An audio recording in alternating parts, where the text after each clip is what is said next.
अस्सलाम वालेकुम, मैं हूं रेहान तारिक और आप देख रहे हैं 10 तक। सबसे पहले जिक्र 10 तक की उन स्टोरीज का जिन पे आज देंगे 10 तक। वफाकी हुकूमत का लॉकडाउन में नरमी का फैसला, केसेस की तादाद बढ़ने लगी, शरह अमवात में भी इजाफा। लॉकडाउन कितना मौसर रहा, क्या नताइज बरामद हुए, क्या मुल्क लॉकडाउन में नरमी का मुतहम्मिल हो सकता है, ये सवाल आज के प्रोग्राम में उठाएंगे। डॉक्टर्स और पैरामेडिक्स कोरोना से लड़ने के लिए पहले मोर्चों पर। खुदा न खास्ता स्पाइक आती है या शरह अमवात बढ़ती हैं तो हेल्थ केयर सिस्टम पर कितना प्रेशर आएगा, डॉक्टर्स क्या कहते हैं, ये भी आपको बताएंगे। और फिर बरतानवी इदारे ने खतरे की घंटी बजा दी। इस खतरे से निपटने के लिए आवाम पर क्या जिम्मेदारियां आयद होती हैं, आवाम कितने तैयार हैं, इस पर भी आज के प्रोग्राम में बात करेंगे। वज़ीर-ए-आज़म इमरान खान की ज़ेर सदारत होने वाले कौमी राब्ता कमेटी के इजलास में कोरोना वायरस के 22 मार्च से मुल्क भर में नाफिजुल अमल लॉकडाउन को 9 मई से खोलने का फैसला किया गया है। यकीनन बतदरीज तमाम सेक्टर्स को खोला जाएगा। वज़ीर-ए-आज़म इससे पहले भी 12 लॉकडाउन को पाकिस्तान का सबसे बड़ा मसला करार दे चुके हैं। कौमी राब्ता कमेटी के इजलास के बाद मीडिया से गुफ्तगू में वज़ीर-ए-आज़म इमरान खान ने कहा कि लोग पूछते हैं कि यह फैसला क्यों किया। यकीनन मुश्किल फैसला है। लॉकडाउन की वजह से खौफ था कि हमारा बहुत बड़ा तबका दिहाड़ीदार और छापड़ी वाले हैं, इसकी अक्सरियत 80% है। खौफ था कि जब सब बंद कर दिया तो लोग जो रोज कमाते हैं, जो डेली वेजर्स है, उनका क्या बनेगा। 1 महीने बाद पीक आ गई या हो सकता है 2 महीने के बाद पीक देखने को मिले, कुछ नहीं कह सकते। हम कल से नहीं बल्कि हफ्ते के रोज से लॉकडाउन खोलेंगे। वज़ीर-ए-आज़म पाकिस्तान इस मामले पर क्या कह रहे थे, उसकी एक झलक आपको दिखाते हैं। पाकिस्तान में जो कर्व है वो आहिस्ता आहिस्ता ऊपर जा रही है, यानी जो हमारे जो अमवात हैं, जो हमारी फौतगियाँ हैं, वो बढ़ रही हैं। तो ये लोग हमारे से पूछते हैं कि जी आप ये क्यों फ़ैसला कर रहे हैं। आज हम ये कह ही नहीं सकते कि ये कितनी देर लगेगी। हमारी पीक जाते जाते 1 महीने में पीक आएगी, 2 महीने में आएगी, 3 महीने में आएगी, हम आज नहीं कह सकते। कि हमने ये जो आज फ़ैसला किया है लॉकडाउन को खोलने का, और मैं ये वाज़े कर दूँ, लॉकडाउन सैटरडे से खुलेगा, कल से नहीं खुल रहा, सैटरडे से इंशाल्लाह, परसों से लॉकडाउन खोल रहे हैं। एक तरफ वज़ीर-ए-आज़म पाकिस्तान को इस बात का इदराक है कि स्पाइक आ सकती है, केसेस बढ़ सकते हैं, दूसरी तरफ लॉकडाउन को ईज ऑफ कर रहे हैं। आलमी इदारे सेहत के सरबराह डॉक्टर टेड्रोस का कहना है कि लॉकडाउन को सिर्फ उस वक्त खोला जा सकता है जब केसेस कम हो रहे हों, ट्रांसमिशन ना बढ़ रही हों, शरह अमवात कम हो। मगर हमारे यहाँ सूरत हाल बिल्कुल मुख्तलिफ है। ना सिर्फ केसेस की तादाद बढ़ रही है बल्कि शरह अमवात में भी इजाफा हो रहा है। वज़ीर-ए-आज़म को भी इस बात का बखूबी इदराक है कि लॉकडाउन खोलने से केसेस बढ़ सकते हैं। दूसरी जानिब वज़ीर-ए-आज़म का यह कहना कि आवाम को जिम्मेदारी लेना पड़ेगी। अगर इस मुश्किल मरहले से निकलना है तो हुकूमत डंडे के जोर से नहीं इसको रोकेगी। हुकूमत और पुलिस क्या काम कर सकती है, क्या हम पकड़कर लोगों को जेलों में डालेंगे, वहाँ टेस्ट करें, ये भी कोई हुकूमत नहीं कर सकती। उन्होंने ये भी कहा कि टाइगर फोर्स को लोगों को जाकर बताना होगा, लोगों को इस हवाले से सोशल डिस्टेंसिंग गाइडलाइंस वज़ा करनी होगी। अगर फिर से केसेस बढ़ गए तो हमें फिर से सब बंद करना पड़ेगा, जिसका नुकसान आम आदमी को होगा। यानी वज़ीर-ए-आज़म पाकिस्तान इसकी रिस्पॉन्सिबिलिटी आम आदमी पर डाल रहे हैं कि आम आदमी को रियलाइज़ करना होगा कि कितना इंपॉर्टेंट है और वक्त आ गया है कि जिम्मेदार शहरी बनकर वायरस के असरात से बचने के लिए सब SOPs पर अमल करें। उम्मीद है एक कौम बनकर अगले मरहले में जाएंगे। वज़ीर-ए-आज़म पाकिस्तान एक आम आदमी से कैसे मुखातिब हुए, उसकी एक झलक भी आपको दिखाते हैं। ये जो अब जो अगला फेज़ आ रहा है, अब ये आप पे जिम्मेदारी है। हम ये नहीं अब समझ सकते कि हमारी पुलिस जाके छापे मारे, लोगों के पास जाए। ये एक आज़ाद और ज़िम्मेदार माशरे के अंदर ऐसा नहीं होता।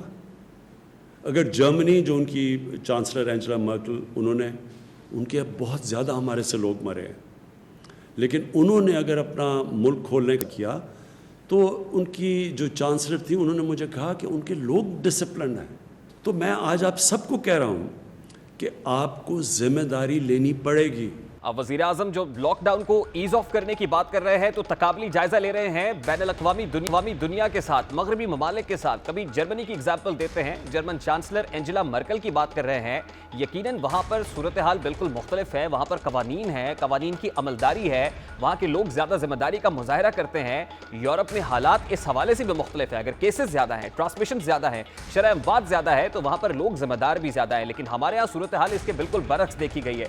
जब लॉकडाउन सख्त था तो उस वक्त भी लोग इस तरह से सोशल डिस्टेंसिंग गाइडलाइंस की पासदारी नहीं कर रहे थे। लेकिन वज़ीर-ए-आज़म ये कह रहे हैं कि अल्लाह का करम है, पाकिस्तान पर ऐसा प्रेशर ना पड़ा जैसा यूरोप में था। हम सोचते रहे कि कौन सा वक्त हो कि हम लॉकडाउन को कम करें, मगर साथ ही खबरदार भी कर दिया है कि अगर स्पाइक आई तो लॉकडाउन दोबारा लगाना पड़ सकता है। लेकिन पाकिस्तान कह रहे हैं कि अभी तो लॉकडाउन को ईज ऑफ कर रहे हैं, अगर लोगों ने जिम्मेदारी का मुजाहरा नहीं किया, स्पाइक आती है तो फिर से लॉकडाउन किया जा सकता है। खुदा ना खास्ता अगर ये फिर से एक तेज़ी से अगर ऊपर स्पाइक आ गई, मतलब कि एकदम केसेस बढ़ गए और लोगों ने एहतियात ना की, तो हमें तो फिर से बंद करना पड़ेगा।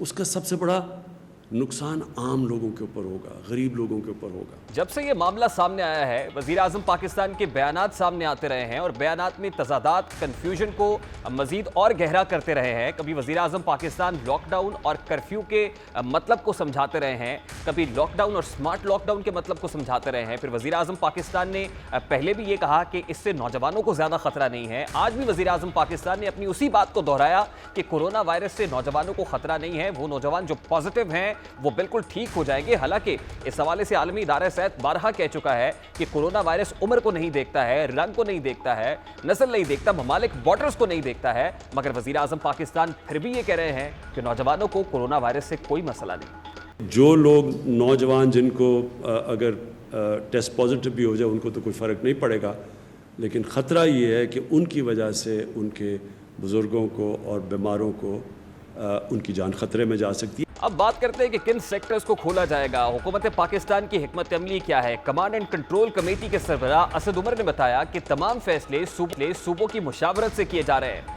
जितने भी फैसले कर रहे हैं, इसका मकसद इंसानी जिंदगियां बचाना है। उनका कहना था कि टॉक शो से लगता है कि वफाक और सूबे दस्तों गरीबा हैं और सूरत हाल भी इससे कोई मुख्तलिफ नहीं है। वज़ीर आज़म चाहते तो हैं कि ट्रांसपोर्ट के बारे में फ़ैसला सूबों पर मुसल्लत कर सकते, लेकिन ये फैसला सूबों पर मुसल्लत नहीं किया। उन्होंने ये समझाने की कोशिश की कि तमाम सूबों ने मिलकर ये तमाम फैसले किए हैं।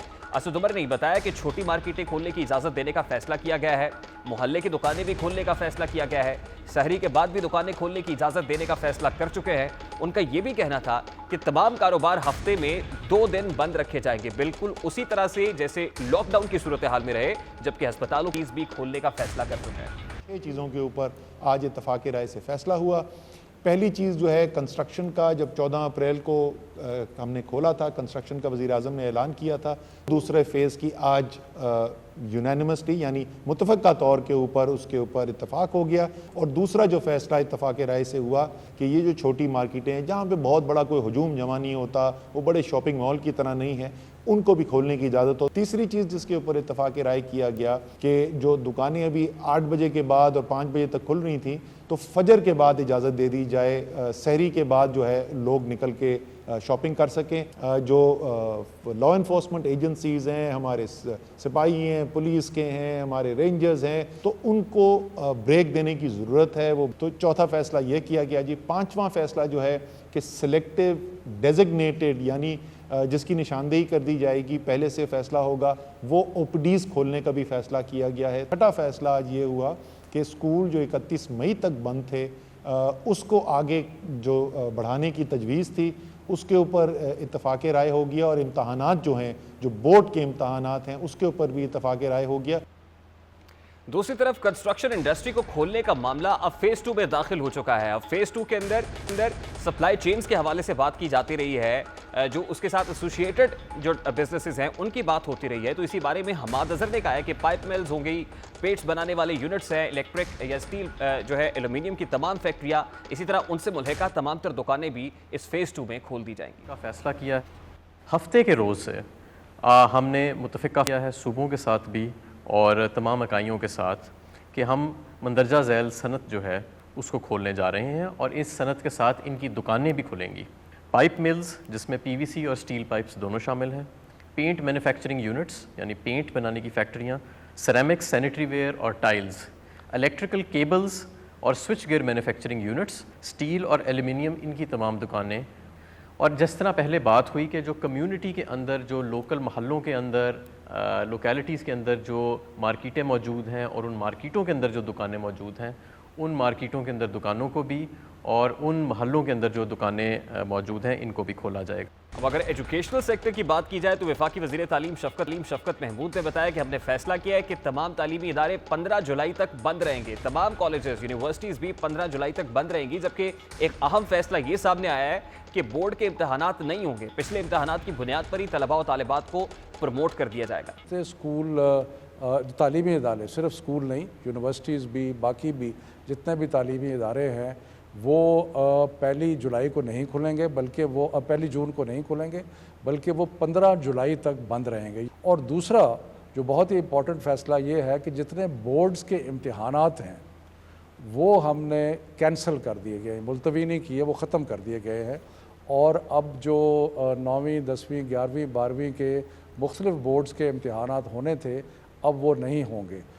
उसके बजाय जो पिछले साल का रिज़ल्ट है उसकी बुनियाद पर प्रमोशन होगी। अब दुनिया भर में लॉकडाउन में नरमी की जा रही है या बेशतर ममालिक इस हवाले से मंसूबाबंदी कर रहा है, जिसकी वजह से ये खदशा भी मौजूद है कि कोरोना वायरस की नई लहर भी आ सकती है। लॉकडाउन में नरमी के फैसले के साथ ही बहुत सारे सवालात भी जन्म लेते हैं। मुल्क भर में जारी लॉकडाउन कितना मौसर रहा, इससे पहले जो लॉकडाउन किया गया है उसके क्या नताइज मुरतब हुए हैं, क्या मुल्क इस वक्त मुतहम्मिल हो सकता है। यकीनन माहिरीन का इस हवाले से कहना है कि मामलात बिल्कुल मुख्तलिफ हो सकते हैं। एक स्पाइक आ सकती है, दुनिया में कोरोना वायरस की दूसरी और बड़ी लहर भी आ सकती है, क्योंकि लॉकडाउन में नरमी की जा रही है। जो तीसरी लहर का इस वक्त खतरा मौजूद रहेगा जब तक दुनिया की आबादी इसके खिलाफ कुव्वत मुदाफत पैदा नहीं करती, इम्यून सिस्टम को स्ट्रॉन्ग नहीं कर लेती।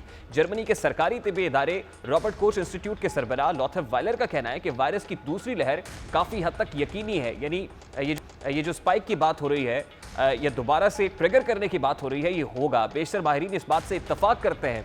उनका ये भी कहना है कि ये एक वबा है और वबा में ये वायरस हमारी तिब्बी खतरात की 70% आबादी इससे मुतासर हो जाएगी। ये तिब्बी खतरात मौजूद हैं, इसीलिए साइंसदानों की अक्सरियत ये समझती है कि इस वायरस की दूसरी लहर आएगी और हो सकता है कि दुनिया को तीसरी लहर का भी सामना करना पड़े। अगर ऐसा होता है तो यार यकीनन ये एक बहुत बड़ा सवाल है, लेकिन इससे पहले हमारी तैयारी क्या रही है, हमारी इस्तेदाद कार हेल्थ सिस्टम के हवाले से कितनी बड़ी है, इन तमाम तर मामलात पर बात करेंगे। सबसे पहले सिंध से सूबाई वजीर ट्रांसपोर्ट सैयद अवैस कादिर शाह हमारे साथ मौजूद हैं। बहुत बहुत शुक्रिया अवैस कादिर शाह साहब आपके वक्त के लिए।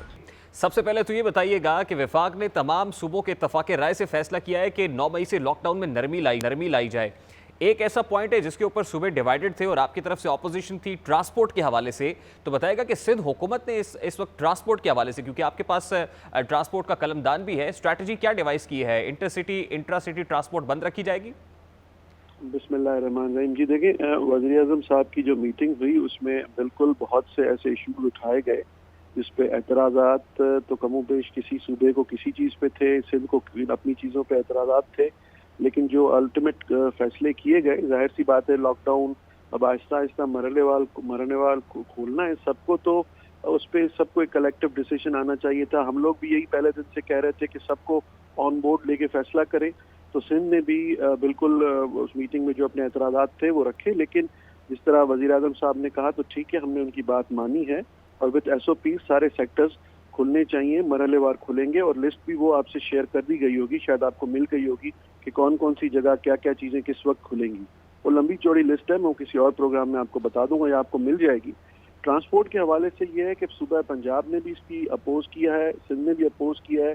देखिए ट्रांसपोर्ट एक ऐसा सेक्टर है कि जिसमें हमें SOPs को सख्ती से बहुत इम्प्लीमेंट करना होगा। अगर कहीं पे कोई भी गलती हो जाती है या किसी चीज़ में भी कोई मिसहैप होता है तो दैट मीन्स आप एक बस में अगर आप 50 लोग बिठा रहे हैं, 40 लोग बिठा रहे हैं, एयर कंडीशन कोच है और उसमें अगर एहतियाती तदाबीर नहीं बरती गई, मास्क नहीं हुए, सोशल डिस्टेंसिंग फिर कहाँ जाएगी, वो अगर नहीं की गई। अब जब लॉकडाउन में नरमी का फैसला हो चुका है तो फिर कितना चैलेंजिंग हो जाएगा सिंध हुकूमत के लिए आवाम को ये समझाना कि आप अपनी जो मूवमेंट है उसको महदूद रखें या सोशल गाइडलाइंस की जो है वो पासदारी करें, सोशल डिस्टेंसिंग को मलूज़े खातिर रखें? देखिए जी, इन्हीं चीज़ों को मद्देनज़र रखते हुए आपने बहुत अच्छी बात कही कि पहले भी SOPs के तहत मुख्तलिफ सेक्टर्स को इजाज़त दी गई थी, लेकिन एक दिन टेबल पे बैठ के म्यूचुअल अंडरस्टैंडिंग से सारी चीज़ें सेट हुई, उसको इम्प्लीमेंट कराने की यकीन दहानी दिलाई गई। फिर दूसरे दिन जब फैक्ट्रीज खुलने का टाइम आया तो पहले दिन ही 3-4 फैक्ट्रीज को सील किया गया, सिर्फ इस वजह से कि उन्होंने भी जो फ्लॉ, उनको भी जो जहाँ गलती थी, जो SOPs फॉलो ना की गई, वो भी उसी ट्रांसपोर्ट सेक्टर में थी कि वो अपने जो लेबरर्स को फैक्ट्री तक ला रहे थे, वहाँ पे वो फॉलो नहीं की गई। देखिए ये बहुत सी चीज़ें मैंने मद्देनज़र रखी हैं, सारी चीज़ों को मैं स्टडी खुद भी कर रहा हूँ और मैंने CM साहब को ये पर्सनल रिक्वेस्ट की कि देखें कुछ दिन हमें और चाहिए ताकि हम सबसे मिल के ये चीज़ें फाइनलाइज कर सकें, ताकि हम अच्छे तरीके से इसको इम्प्लीमेंट भी करा सकें। इतना जो 3-4 महीने 5 महीने से सिंध गवर्नमेंट ने काम किया है, पूरा मुल्क एक चीज़ के अगेंस्ट फाइट कर रहा है। अब अल्हम्दुलिल्लाह पूरा मुल्क, अब चारों सूबे, फेडरल गवर्नमेंट अगर एक पेज पे आ गए हैं, ये बहुत अच्छी बात है। और अगर एक पेज पे, एक पॉइंट पे आए हैं कि हमें किसी तरीके से इस वबा से, इस वायरस से जान छुड़ानी है अपने मुल्क के अवाम की, तो हम उस पर अगर जा रहे हैं अच्छे डायरेक्शन में तो कुछ टाइम दे दें ताकि हम इसको इम्प्लीमेंटेशन को भी इंश्योर कर लें और ये भी इंश्योर करें कि जो ट्रक कंपनी, बस कंपनी या इवन दो गुड्स ट्रांसपोर्ट ही ना हो, क्यों ना हो, कि वो एसओपीज को सख्ती से फॉलो करेंगे और हम उसको इम्प्लीमेंट भी कराने में कामयाब ठीक है, बिल्कुल शाह साहब, कुछ पॉइंट्स और भी है जिन पर डिफरेंसेस दिखाई दे रहे हैं। फॉर एग्जांपल, वफाकी वजीर तालीम शफकत महमूद साहब ने कहा है कि बोर्ड के इम्तहानात जो है उनको ख़त्म करने का फैसला किया गया है। क्या सिंध हुकूमत ने भी यही पे फैसला किया गया है कि बोर्ड के इम्तहानात तमाम ख़त्म कर दिए जाएंगे और स्टूडेंट्स को प्रमोट कर दिया जाएगा अगली क्लासेस में? देखिए जी, ये बिल्कुल आप बिल्कुल ठीक कह रहे हैं कि शफकत महमूद साहब ने बिल्कुल ये बात कही और मेरे ख्याल से सईद गनी साहब ने शायद इसके हवाले से कोई इजलास भी कल रखा हुआ है, कोई मीटिंग रखी है। उसके बाद उनकी मीटिंग के बाद ही ये सारी चीज़ें सामने आएंगी कि सिंध का इस पे क्या पॉइंट है और सिंध इस पे क्या अपना मौक़िफ़ इख्तियार करता है। देखिए, आप हमें एक चीज़ समझनी चाहिए और ये मैं आपके शो के तवज्जुह से पूरे अपनी कौम को भी रिक्वेस्ट करूँगा, पूरे अपने मुल्क के भाई बहनों को रिक्वेस्ट करूँगा कि इस वक्त जो भी फैसले किए जा रहे हैं वो उनका सिर्फ मकसद ये है कि किसी तरीके से हम इस वायरस की चेन को ब्रेक कर सकें, हम वो काम कर सकें जो पूरे मुल्क में, पूरी दुनिया में इस वक्त इस वायरस ने एक तबाही फैला रखी है। लेकिन चंद मुल्क ऐसे हैं जिनके पास अब जो है ना ये फिगर्स सिंगल डिजिट्स में आ रही हैं। तो हमारी भी कोशिश ये है कि जितना हो सके हम इस ग्राफ को नीचे ले आएं और इस वायरस की उस चेन को ब्रेक कर सकें कि एक से दूसरे, दूसरे से तीसरी जगह ये ना फैले। डिसीजन सिर्फ अब ये ज़हन में रख के किए जा रहे हैं, शायद किसी को ये डिसीजन अच्छे ना लगें, शायद हमारे अवाम भी बहुत परेशान हुए हैं, स्पेशली वो दिहाड़ी पेशा लोग जो रोज़ कमाते हैं उनको भी बहुत परेशानी का सामना है। हमें बिल्कुल एहसास है इस चीज़ का, लेकिन हमारे फैसले सिर्फ इस वजह से ये किए जा रहे हैं कि ये जितना जल्दी हो सके इस वबा से हम इस मुल्क को निकाल सकें। ठीक है, बहुत बहुत शुक्रिया अवैस कादिर शाह साहब आपका। सूबाई वजीर ट्रांसपोर्ट सैयद अवैस कादिर शाह हमारे साथ मौजूद थे। सिंध की क्या स्ट्रैटेजी है उस पर बात कर रहे थे। पंजाब हुकूमत अब कितनी तैयार है और पंजाब हुकूमत किन किन सेक्टर्स के अंदर नरमी लाने का फैसला कर चुके हैं, इसी बारे में बात करेंगे। इस वक्त मियां महमूद रशीद साहब हमारे साथ मौजूद हैं। बहुत बहुत शुक्रिया मियां महमूद रशीद साहब आपके वक्त के लिए। इसी मामले पर बात करेंगे। इस वक्त पाकिस्तान तहरीक इंसाफ के रहनुमा मियां महमूद रशीद हमारे साथ मौजूद हैं। बहुत बहुत शुक्रिया मियां महमूद रशीद साहब आपके कीमती वक्त के लिए। सबसे पहले तो ये बताइएगा कि वफाकी हुकूमत ने लॉकडाउन में नरमी का फैसला किया है, पंजाब हुकूमत ने जो लॉकडाउन किया उसमें क्या नताइज मुरतब हुए, लॉकडाउन के कितने फायदे हुए, क्या समरात आपको दिखाई देता है?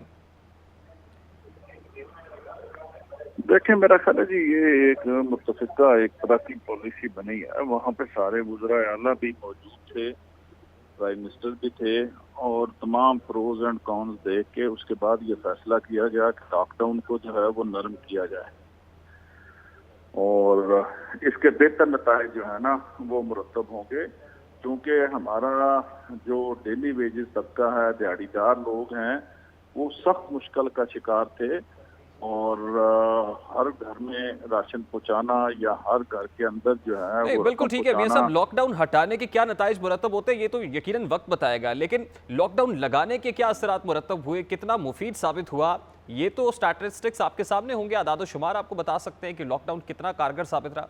देखिए, ये कोई ढकी छुपी बात नहीं है, ये तो रोज़े रोशनी की तरह आया है कि अल्हम्दुलिल्लाह जिस तरह से के अंदर तबाही मचाई है हम उससे महफूज रहे हैं और हमारा नुकसान इतना ज्यादा नहीं हुआ। उसमें नो डाउट के लॉकडाउन जो है वो एक बुनियादी फैक्टर था कि लॉकडाउन की वजह से भी ये कम फैला और हमारा डैमेज जो है, इंसानी जानों का नुकसान भी कम हुआ और इसमें हम बड़ी कामयाबी के साथ हमने पिछला 1-1.5 माह जो है ना वो गुजारा है। इसमें तो कोई दो राय नहीं है कि ये सब देखिए in comparison with European countries, बिल्कुल ठीक कह रहे हैं आपके, जब हम तकाबली जायजा लेते हैं तो उसके मुकाबले में शरह अमवात कम रही है, केसेस कम रहे हैं, लेकिन आप देख रहे हैं कि रोज केसेस बढ़ रहे हैं, लोकल ट्रांसमिशन 80% है, शरह अमवात भी रोज बढ़ रही है और खुदा ना खास्ता अगर स्पाइक आती है, केसेस बढ़ते हैं, तो क्या उस वक्त फिर हम सोचेंगे कि अब लॉकडाउन करना चाहिए?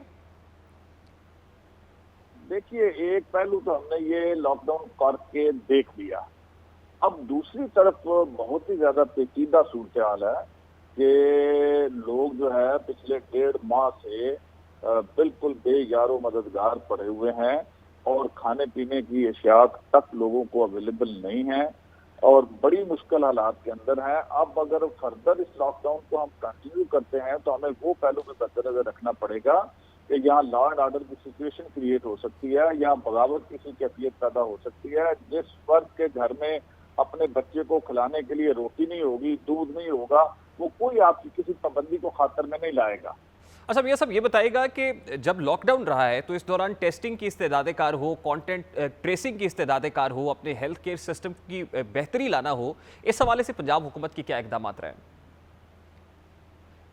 मैं समझता हूँ पंजाब हुकूमत ने जबरदस्त तरीके के साथ बड़ा एफिशिएंटली इस पे रोल अदा किया है। तमाम डिस्ट्रिक्ट के अंदर, डिविजनल हेडक्वार्टर के अंदर क्वारंटाइन सेंटर्स जो बनाए हैं, उसके बाद अपने इस्तेदाद कार को बढ़ाया है। हम पिछले दिनों तो 5,000 डेली हमारी टेस्टिंग की थी, अब हम 8 से 8,500 9,000 तक डेली हमारी जो टेस्टिंग कैपेसिटी है वो बढ़ चुकी है। तो जबरदस्त तरीके के साथ महकमा सेहत भी और पंजाब हुकूमत भी इसको जबरदस्त तरीके से सारी सिचुएशन को हैंडल कर रहे हैं। ठीक है, बहुत बहुत शुक्रिया मियां महमूद रशीद साहब आपका। मियां महमूद रशीद साहब की गुफ्तगू आपने सुनी सूबाई वज़ीर पंजाब से। पंजाब की क्या तैयारी है और खुदा न खास्ता अगर स्पाइक आती है तो हम कितने तैयार होंगे, आपने जाना। एक तरफ बलूचिस्तान हुकूमत है, मुल्क भर में 9 मई के बाद से लॉकडाउन में नरमी का फैसला हो चुका है, लेकिन बलूचिस्तान हुकूमत पहले ही 15 रोज़ की तौसीह दे चुकी है। इस वक्त बलूचिस्तान हुकूमत की क्या स्ट्रैटेजी होगी, बलूचिस्तान हुकूमत कितनी तैयार है, बात करेंगे। तर्जुमान बलूचिस्तान हुकूमत लियाकत शहवानी हमारे साथ मौजूद है। बहुत बहुत शुक्रिया शहवानी साहब आपके वक्त के लिए। वफाकी हुकूमत ने तो 9 मई के बाद लॉकडाउन में नरमी का फैसला कर लिया है, लेकिन इससे पहले बलूचिस्तान हुकूमत लॉकडाउन में 15 रोज की तौसीह कर चुकी है। तो क्या बलूचिस्तान हुकूमत ये समझती है कि बलूचिस्तान को ज्यादा खतरात लाक है? जी, खतरात लाक थे, तभी तो हमने 19 मई तक जो है एक्सटेंशन किया लॉकडाउन में। हमारा जो लोकल स्प्रेड है वो बड़ी तेजी से बढ़ रहा है। डे टू डे जो हम टेस्ट कंडक्ट कर रहे हैं, आउट ऑफ टोटल टेस्ट 20 से 21% उसमें पॉजिटिव केसेस सामने आ रहे हैं। और हमें खदशा ये है कि हम इस टेस्टिंग कैपेसिटी को ज़्यादा बढ़ाएंगे, ज़्यादा लोगों के टेस्ट कंडक्ट करेंगे तो फिर ज़्यादा केसेस सामने आ सकते हैं। लिहाजा इसी बुनियाद पे हमने लॉकडाउन में 15 मई तक एक्सटेंशन का फैसला भी किया, लेकिन साथ ही अब तक के जितने भी हम फैसले करते रहे हैं वो फेडरल गवर्नमेंट के साथ मिलके एक नेशनल पॉलिसी, नेशनल नैरेटिव और नेशनल स्ट्रेटजी के साथ चलते हुए हमने फैसले किए हैं। लास्ट मंथ भी जिन जिन सेक्टर को हमने रिलैक्स किया, फेडरल गवर्नमेंट के साथ हमने मिलकर रिलैक्स किया था। गो के फेडरल गवर्नमेंट ने ज़्यादा सेक्टर्स रिलैक्स किए, हमने सिर्फ 5 किए थे। अब आज भी हमने 3 एस्पेक्ट्स को सामने रखा है, जिसमें एक है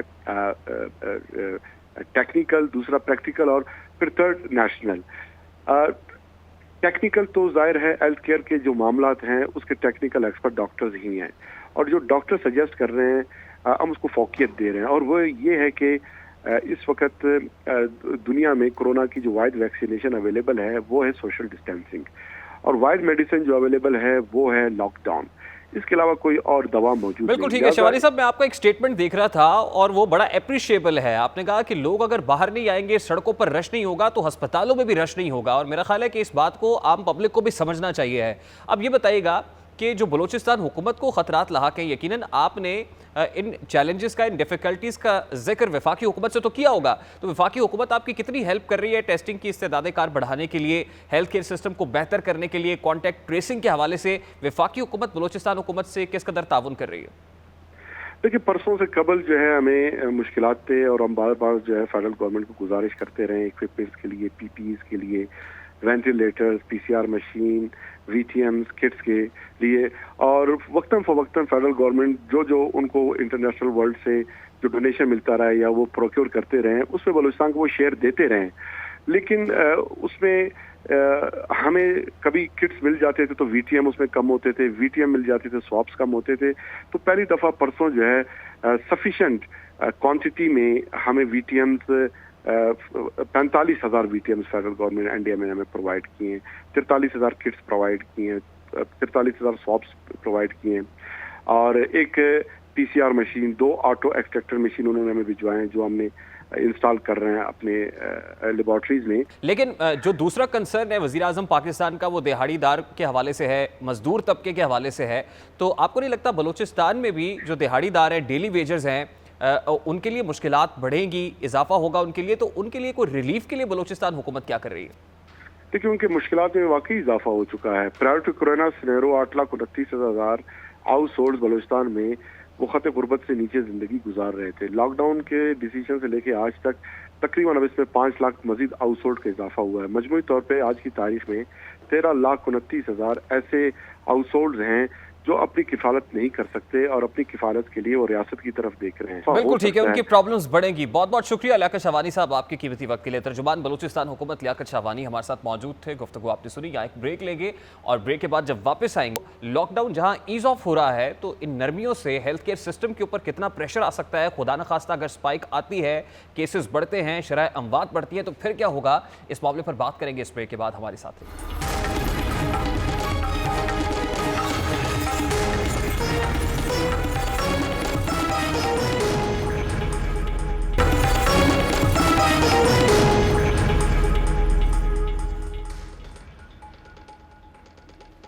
वेलकम बैक। वफाकी हुकूमत के लॉकडाउन में नरमी के फैसले पर सियासी जमातें क्या मौक़िफ़ रखती हैं, डॉक्टर्स, पैरामेडिक्स, हेल्थ वर्कर्स की क्या राय है, इस पर तो आगे चलकर बात करेंगे। लेकिन अभी एक बरतानवी इदारे की रिसर्च आपके सामने रखते हैं।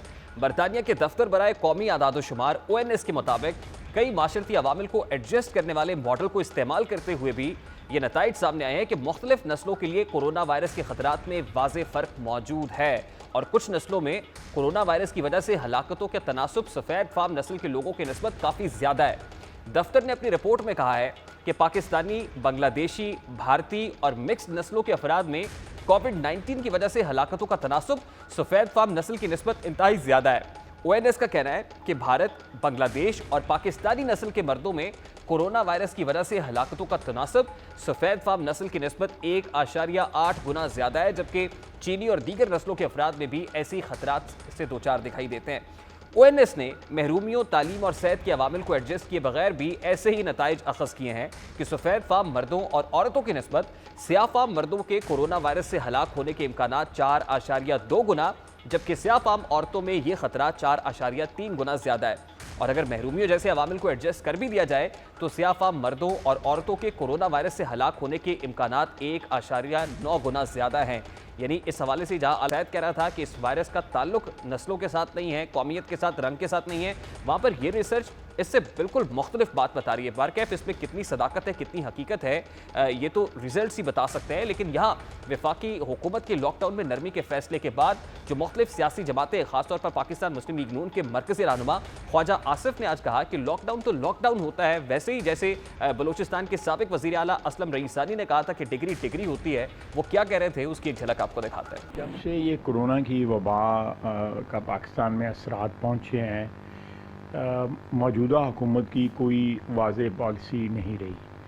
अगर आप पिछले 1.5-2 माह में देखें तो इमरान खान साहब के इस टॉपिक के ऊपर आपको 8-10 मुख्तलिफ जो है ना बयानात मिल जाएंगे। वो ये तो वही बात होगी जिस तरह वो रईसानी ने कहा था डिग्री डिग्री होती है, चाहे जाली हो चाहे असली हो। तो लॉकडाउन लॉकडाउन होता है। हुकूमत की जानिब से जहां लॉकडाउन और कर्फ्यू की बात होती रही, लॉकडाउन और स्मार्ट लॉकडाउन की बात होती रही, वज़ीर आज़म पाकिस्तान इमरान खान के मुतज़ाद बयानात के ऊपर भी अपोजिशन आड़े हाथों लेती रही, उस पर तनकीद करती रही। आज भी ख्वाजा आसिफ ने यही कहा है कि लॉकडाउन में जो नरमी का फैसला किया गया है, इस हवाले से हुकूमत शुरू ही दिन से क्लियर नहीं रही है, कन्फ्यूज रही है, तज़ब्ज़ुब का शिकार रही है। और इससे पेशतर डॉक्टर्स और पैरामेडिक्स की जानिब से भी दस्तबस्ता गुजारिश की जाती रही है, पब्लिक से भी, हुकूमतों से भी, कि लॉकडाउन को संजीदगी से लें। इससे पहले डॉक्टर्स क्या कहते रहे हैं, उसकी एक झलक भी आपको दिखाते हैं। अपनी जान की तो परवाह नहीं है, लेकिन अपनी फैमिली की तो सबको परवाह होती है। अब हमारी जिम्मेदारी है कि हम डॉक्टरों को बचाएं, क्योंकि अगर डॉक्टर मरना शुरू हो गए तो फिर मरीजों को देखने वाला भी कोई भी नहीं होगा, और फिर वो बहुत ही सीरियस सिचुएशन हो जाएगी। वाकई में वो इमरजेंसी हो जाएगी कि जब डॉक्टर नहीं होंगे और मरीज आएंगे कोरोना के और उनको संभालने वाला कोई भी नहीं होगा। स्मार्ट लॉकडाउन अच्छी आइडिया है, जबकि WHO ने कहा है कि अभी हम ये लंबा चलेगा, लेकिन एट दिस मोमेंट हम लोग बहुत जल्दी, पहले मैं जो फॉलो कर रही थी वर्ल्ड डेटा पे, तो हमारा डबलिंग टाइम 8 डेज था, अब 6 डेज हुआ, अब उससे भी नीचे गिर रहा है। तो this is not the time for smart lockdown, this is the time for total lockdown. Maybe after may we can talk about smart, अगर हमने थोड़ा कंट्रोल किया। इस वक्त हम डबलिंग की तरफ जा रहे हैं बहुत ज्यादा, और इस वक्त हम बहुत एग्जॉस्ट हो रहे हैं, सिस्टम्स कोलैप्स हो रहे हैं। तो इसलिए हमें स्मार्ट लॉकडाउन की नहीं बात करनी चाहिए, टोटल लॉकडाउन की बात करनी। डॉक्टर्स और पैरामेडिक्स का मौक़िफ़ शुरू ही दिन से बड़ा क्लियर रहा है और इस वक्त जब मैं आपसे बात कर रहा हूं तो आज भी कराची में एक हेल्थ वर्कर कोरोना की वजह से जान की बाजी हार चुके हैं। अब जब वफाकी हुकूमत ने लॉकडाउन में नरमी का फैसला किया है तो इससे पहले तो डॉक्टर्स की मुख्तलिफ तंजीमें, वो पंजाब के डॉक्टर्स हों, सिंध के डॉक्टर्स हों या फिर बलूचिस्तान के डॉक्टर्स हों, KP के डॉक्टर्स हों, वो मुतफ़िका तौर पर यह कहते रहे कि हमारे हेल्थ केयर सिस्टम के ऊपर अगर प्रेशर आया, फ्रंट लाइनर्स को नुकसान पहुंचा तो फिर लोगों का इलाज करने के लिए कौन लोग मौजूद होंगे। अब जब लॉकडाउन में नरमी करने जा रही हुकूमत तो इस वक्त पैरामेडिक्स, हेल्थ वर्कर्स, डॉक्टर्स की क्या राय है, वो क्या समझते हैं, इस पर बात करेंगे। सदर PMA डॉक्टर अशरफ निज़ामी हमारे साथ मौजूद होंगे। अभी एक ब्रेक लेंगे और ब्रेक के बाद जब वापस आएंगे तो डॉक्टर अशरफ निज़ामी से बात करेंगे। हमारे साथ रहिए।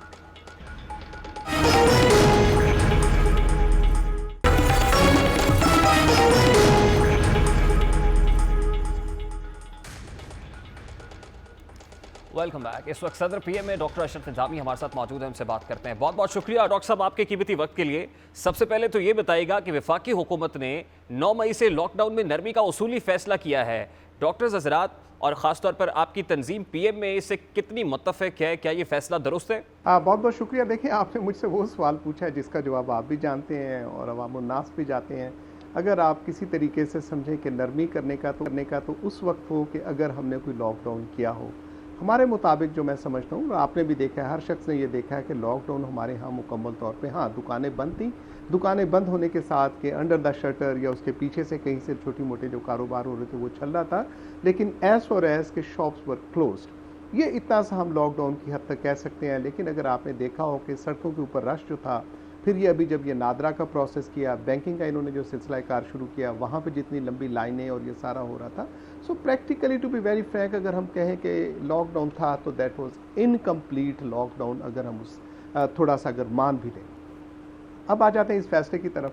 अब इस फैसले के लिए कि आज जो काबीना ने ये फैसला किया है कि जी हम लॉकडाउन खोलने जा रहे हैं, और खोलने के साथ फिर उन्होंने एक टर्म यूज़ की है कि हम स्मार्ट डाउन लॉकडाउन और इसको ग्रेजुअली हम खोलने की तरफ जा रहे हैं।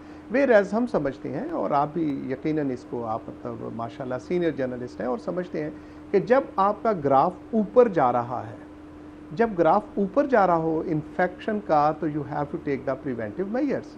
उस वक्त अगर आप खोलने की बात करेंगे तो ये तो अल्लाह ही कोई समझे कि किस तरीके से ये बात कर रहे हैं, मुआविनीन क्या बात समझाना चाह रहे हैं उसके साथ, और साथ में फिर तस्करा किया जाए गुर्बत है, गुर्बत की लकीर से ऐसे नीचे हैं, लोग ऐसे हैं, क्या हमारी सस्टेनेबिलिटी है कि हमारे साथ जो इंस्टीट्यूशन हैं वो बर्दाश्त कर सकेंगे। एक चीज़ का बड़ा तस्करा किया जाता है जी कि अल्हम्दुलिल्लाह हमारे यहाँ जो डेथ टोल है वैसा नहीं है जैसा कि दुनिया के अंदर देखा गया था। ये 100% दुरुस्त बात है कि वैसा नहीं है, लेकिन सिर्फ और सिर्फ जिसकी परसेंटेज निकाली जा रही है उस चीज़ को ज़रूर अहाता कर लेना चाहिए कि जिसके साथ हम कंपेयर कर रहे हैं कि 22 करोड़ के साथ कंपेयर कर रहे हैं या टोटल इन्फेक्टेड केसेस के साथ हम उसको कंपेयर कर रहे हैं। अगर आपने कंपैरिजन निकालना है इस चीज़ का कि कितने लोग हैं जो कि डेथ टोल हमारा जा रहा है, तो कुछ कदरे वहाँ बढ़ के आएगा। अगर हम वो देखेंगे कि जितने लोग ठीक हो गए या जो अल्लाह को प्यारे हो गए, then to be calculated the percentage. It is a relative but very factual condition. तो क्या वजह है कि अभी तक हम इतने ज़्यादा क्लियर नहीं है, या हमारा प्रोडक्टिव मॉडल ठीक नहीं है, हमारे यहाँ रिसर्च नहीं हो रही? इंटरनेशनली तो रिसर्च होती है, मॉडल्स भी शेयर किए जाते हैं, ग्राफ्स भी शेयर किए जाते हैं, एक्स्ट्रापोलेशन होती है, हमारे यहाँ क्यों नहीं हो रही सर? मैं आपसे मतलब एक सिंपल सा क्वेश्चन इसके साथ रेज होता है कि हम ये कैसे कहते हैं कि हमारे साथ ये कोविड-19 है, कोरोना वायरस है। जब कोई टेस्ट करेंगे तो बताएंगे ना। जब कोई टेस्ट ही नहीं करते, मतलब मुझे याद पड़ता है कि अफ्रीका के किसी एक मुल्क से कहा गया और उसके प्रेसिडेंट ने कहा कि हमारे यहाँ तो बिल्कुल कोई एक मरीज़ भी नहीं है, और उसने कहा and it is a very simple, the simple reason being is कि हमारे पास चूँकि टेस्टिंग किट्स ही नहीं है। हम टेस्ट कितने कर रहे हैं? 22 करोड़ की आबादी के अंदर जितने हम टेस्ट कर रहे हैं, क्या ये उसके साथ कोई रेलिवेंस रखता है उसके साथ टेस्टिंग के लिए? एंड वी स्टेट के उसके साथ नहीं है, जबकि हम जानते हैं कि 80% जो है इनमें से लोगों ने आज खुद से ठीक हो जाना है। अगर हम 22 करोड़ की लें तो 13 करोड़ जाके मतलब आने हैं उसके साथ असरात, जो कैलकुलेशंस हैं और साइंटिफिक कैलकुलेशंस उसके साथ आती हैं, अगर उनको देखेंगे तो उनमें से लोगों ने खुद ब खुद ठीक हो जाना है। So does not mean by कि वो लोग जो इन्फेक्ट नहीं हुए थे। हम एज मेडिकल एसोसिएशन या मैं एज सोशल वर्कर अशरफ निज़ामी इसके बारे में क्यों कंसर्न रखता हूँ? मेरा कंसर्न इस वजह से है कि खुदारा दुनिया के अंदर जो चीज़ देखी गई है कि 60 to 76 days 80 days these are very significantly important कि जब आपका पहला मरीज़ आता है। हमारे पास 26 फरवरी को पहला मरीज़ आता है, 26 फरवरी के बाद अभी तक जो हमारी रेशो बढ़ी है, अब मतलब 22-23 हज़ार से हम ऊपर की तरफ जा रहे हैं, और जबकि हमारे पास टेस्टिंग कैपेसिटी है, टेस्ट नहीं कर रहे, अगर कैपेसिटी है तो हम टेस्ट उतने नहीं परफॉर्म करें कि जितने होना चाहिए। बिल्कुल, अगर this हम is very टेस्ट करें तो unfortunate, sir. यकीनी तौर पे हमारे केसेस ज्यादा होंगे। This is Now, very unfortunate, अब sir. उसके साथ होने की खातिर जी सर, अब जब ये बढ़ रही है तादाद, हम समझते हैं कि ये तादाद बढ़ रही है, हुकूमत समझती है बढ़ रही है, वज़ीर सेहत मरकज़ी हमारे जो प्राइम मिनिस्टर के हैं एडवाइज़र डॉक्टर मिर्ज़ा साहब, ज़फ़र मिर्ज़ा साहब फरमा रहे हैं कि ये बढ़ रही है और आइंदा के 2 हफ्ते हमारे लिए बड़े क्रूशल हैं। ऑनरेबल प्राइम मिनिस्टर अज खुद कहते हैं, हमारी लीडर डॉक्टर यास्मीन राशिद कहती हैं कि उसके साथ है, और बाकी जितने लोग भी हैं वो कह रहे हैं। जब ये सब चीज़ समझते हैं कि ये 2 हफ्ते हमारे लिए क्रूशल हैं, ये बड़ा हो सकता है, और फिर ये भी हम देखते हैं कि हमारे साथ जो लॉकडाउन या स्मार्ट लॉकडाउन हमने किया था वो उस तरह से इम्पैक्ट उसका नहीं था, उसके ऊपर हम अप्लाई एप्लीकेशंस पूरे तरीके से नहीं हो सकी थी। अब जब हमारा ग्राफ भी बढ़ा है, जितने हम टेस्ट कर रहे हैं, जितनी हमारी कॉम्प्लिकेशंस के साथ आ रहा है, वो भी हमें सामने नज़र आ रहा है कि क्या कुछ ये हो रहा है।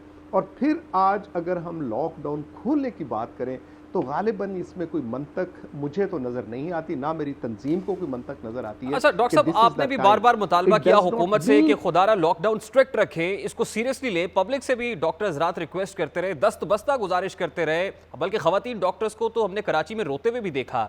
लेकिन आज जो सरकारी हुकाम है वो हमें ये बता रहे थे कि हमारे हेल्थ केयर सिस्टम के ऊपर अभी उतना प्रेशर नहीं है, उतना क्रिटिकल प्रेशर नहीं है, हमारे यहाँ बेड्स भी अभी एम्पल स्पेस मौजूद है, वेंट्स भी मौजूद है, और वो प्रेशर नहीं है जिसकी बात की जाती है। तो क्या ये बात दुरुस्त है? या एक सर बड़ी मतलब मोटी सी बात है, खुदारा क्या वो देखना चाहते हो जो इटली के अंदर हुआ था? क्या वो देखना चाहते हो जो इंग्लैंड के अंदर हो रहा है, आज भी हो रहा है? आप वो देखना चाहते हो जो अमेरिका के साथ हो रहा है? ये अल्लाह ताला की हमारे ऊपर ख़ास करम नवाजी है। और जैसे हम मुसलमान अक़ीदा रखते हैं ना कि कुदरत हमें झंझोड़ती है कि अपने आप को दुरुस्त कर लो, अपने आप को ठीक कर लो, कुदरत ने, खुदा ने हमें एम्पल ऑफ टाइम दिया है कि इसके साथ देख लें। दिसंबर के अंदर, नवंबर के एंड और दिसंबर में ये शुरू होता है। और थिंक ऑफ, मतलब मैं कभी भी इस चीज़ को कंपैरिजन में नहीं चीज़ों को लाता, ये हमारा पिछला बिछड़ा हुआ पाकिस्तान बांग्लादेश मुल्क है जिसकी आबादी मतलब हमारे जितनी तकरीबन है, उन लोगों ने उसके साथ ही लॉकडाउन किया, जबकि वहाँ पे क्या, सो दे मैनेज्ड, हुकूमत ने मैनेज किया। ये कहना है कि गरीब मर जाएंगे, गो के मतलब लुक्स ऑड कि एक मेडिकल एसोसिएशन के नुमाइंदे की हैसियत से ये मैं कहूँ, मैं समझता हूँ कि ये हुकूमत की जिम्मेदारी है कि when we are in trouble, when we are in hot water, we have to manage as government. As government हमें फिर एक्सर्ट करना होता है कि चीज़ों को क्या है, and state has to come forward कि उसकी चीज़ के दिखा जाए कि हजूर हुकूमत ना पहले हमें सेहत की सहूलियात दे रही थी, हुकूमत पहले प्राइवेटाइजेशन की तरफ जा रही थी, हुकूमत ने पहले भी तालीम नहीं दी थी, हुकूमत was poor in security, provision of security, और आज हुकूमत ने इस वबा से भी कह दिया है कि भाई लोगों अगर बचना है तो खुद बचो। और अगर आप चाहते हैं कि एज एसोसिएशन मैं इसके बारे में बड़ा क्लियर कह दूं, तो मैं क्लियर मैसेज दे देता हूं आवाम को, अपने लोगों को पाकिस्तान के, कि हजूर अगर आप चाहते हैं, ज़िंदगी चाहते हैं और बचना चाहते हैं, तो ये आपने खुद ही बचना है। इससे हुकूमत या किसी का लेन देन इसके साथ कोई कतई तौर पर कोई नहीं है।